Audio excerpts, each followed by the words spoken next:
बिहार का शेर, बिहार का बेटा मनीष कश्यप को जेल में बंद कर दिया गया था। और यह जो दिख रहे हैं हमारे साथ करण कश्यप भैया, ये लक्ष्मण बन के अपने राम को कैसे वनवास से बाहर लेके आए और आज के डेट में मनोज तिवारी जी इनके दरवाजे पे आए थे। अच्छा, स्वागत है भैया। मनोज तिवारी जी के आने के बाद क्या लगा आप लोगों को, मिलके कैसा लगा, माँ मिली होंगी, कैसा लगा?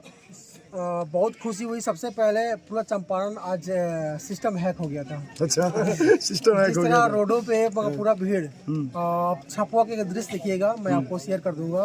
पूरा लोग सड़कों पे थी, सिर्फ मनीष कश्यप और मनोज तिवारी भैया को देखने के लिए। सच में आज नींद हराम हो गई होगी कुछ लोगों को। ऐसे भी एक बात बताइए, इतना भीड़, इतना हुजूम जब से वो जेल से निकले हैं और यहाँ तक मानवा तक, और अभी तक लगातार जो भीड़ है खत्म होने का नाम नहीं ले रहा है। लोग उनको प्यार करते हैं, दूर दूर से लोग देखने आते हैं, लेकिन बिहार सरकार और कुछ जो सिस्टम में लोग बैठे हुए हैं उनके सुरक्षा पर ध्यान क्यों नहीं देते हैं? अगर मनीष कश्यप के साथ कुछ भी होता है उसके लिए जिम्मेवार कौन है? और बिल्कुल मनीष कश्यप एक विधायक और सांसद से ज़्यादा टैक्स पे किया है। ऑन द रिकॉर्ड मैं बोल रहा हूँ, इतना में भी कोई विधायक या सांसद टैक्स पे नहीं किया हो जितना मेरा भाई टैक्स पे किया है। हम लोग बिहार के लिए टैक्स किसके लिए किया था? बिहार के लिए और देश के लिए हम लोग किए हैं लोग। लेकिन इतना भीड़ हो रही है यहाँ पे भी। आज लगभग 20 से 25 हजार लोग थे। पूरा गांव में जगह नहीं था खड़ा होने का, स्थिति ऐसा था। गाड़ी का हुजूम कहिए या लोगों का भीड़ कहिए या लोगों का प्यार कहिए, इतना ज्यादा भीड़ कि मनोज तिवारी स्टेज पे नहीं जा पाए, लोगों को संबोधन नहीं कर पाए और काफी लोग नाराज भी हो गए। इस पे क्या बोलिए, क्यों नहीं गए मनोज तिवारी जी? आप देख रहे थे कि मेरा वो खपड़े का मकान है, उसके बगल में बेरी है, यहाँ पेड़ है, हर जगह लोग पेड़ के ऊपर चढ़ गए थे। अच्छा, हम लोग को भी डर लग रहा था। सिर्फ घर में से हाथ निकालने में लगभग 10 मेरे दोस्त लोग घायल हुए हैं लोग। अच्छा, इतना लोग भीड़ हो गया था। मेरा भी और पूरे गांव वालों का भी मगर था कि प्रोग्राम हो, कुछ मनोज तिवारी जी कुछ बोले, लोगों को संबोधन करे, बोले कुछ संबोधन करे, कुछ इस गांव के लिए कुछ आज दे कर जाए। लेकिन ये सबको भैया उम्मीद था कि मनोज तिवारी आए तो कुछ ना कुछ आज मिलेगा, कुछ अनाउंस कर सकते हैं। ऐसे भी आशंका लोग जता रहे थे कि हो सकता है कि मनोज तिवारी के द्वारा कुछ ऐसा कुछ खुलासा हो जाए कि लोगों का इंतजार है उस चीज का। होने वाला था, मैं बोल रहा हूँ कुछ होने, इस गांव के लिए कुछ बोलने वाले थे, लेकिन वो प्रोग्राम हो ही नहीं पाई। कोई बात नहीं, इन फ्यूचर में कभी भी आते हैं तो उनका जो मकसद है इस गांव के करने के लिए, और मेरे भाई का मकसद है कि इस गांव में एक कैंसर अस्पताल खोलने का, जो आज तक मेरे भाई जो भी बोला है वो किया है, ऑन द रिकॉर्ड है, जो भी बोला है वो किया। वो नेता वाली बात नहीं करता है।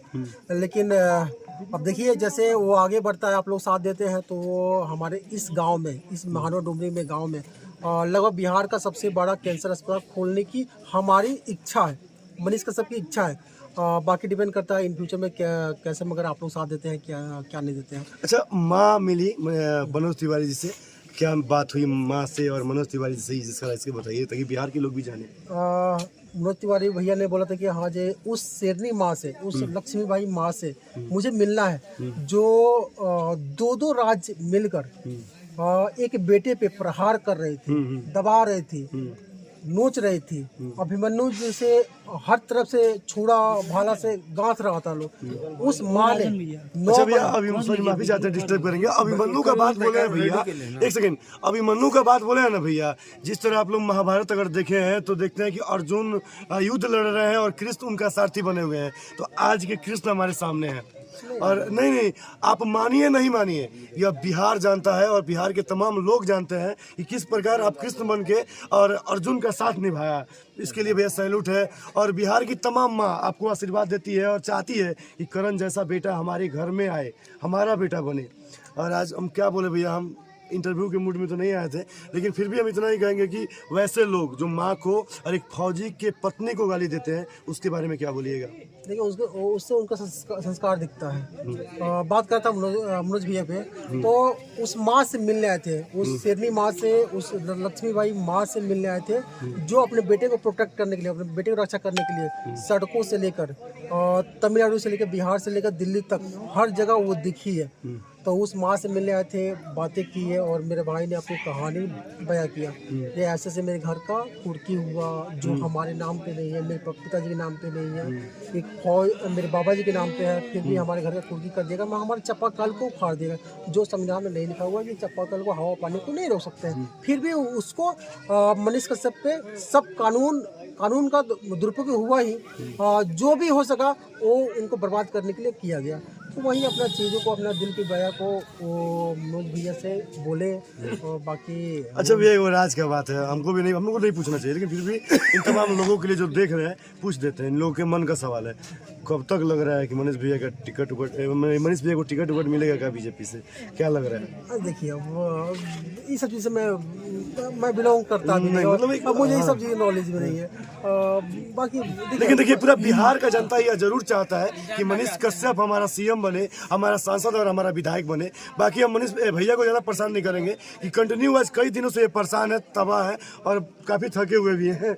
लेकिन हम लोग मम्मी से भी मिले हैं, भैया से भी मिले हैं और बिहार के तमाम उन लोगों से बता देते हैं कि अब मनीष कश्यप के लिए आवाज़ उठाना सिर्फ हम सबकी जिम्मेवारी नहीं है, पूरे बिहार के हर एक माँ बहनों और हर एक भाइयों की जिम्मेवारी है। गलत कि सही भैया? बिल्कुल, और हर किसी को एक मनीष कश्यप कुछ नहीं होगा। आप खुद में झांकिए, आप भी मनीष कश्यप से आगे बढ़ सकते हैं, मनीष कश्यप जैसे बोल सकते हैं। बस थोड़ा सा जज्बा होना चाहिए, थोड़ा सा दिल को बोलना पड़ेगा, नहीं मैं कर सकता हूँ, मैं कर सकता हूँ, मैं कर सकता हूँ। आप भी करने लगिए तो हजारों मनीष कश्यप जिस दिन पैदा हो गया उस दिन सच में बिहार सच में ब्रांड बिहार बन जाएगी।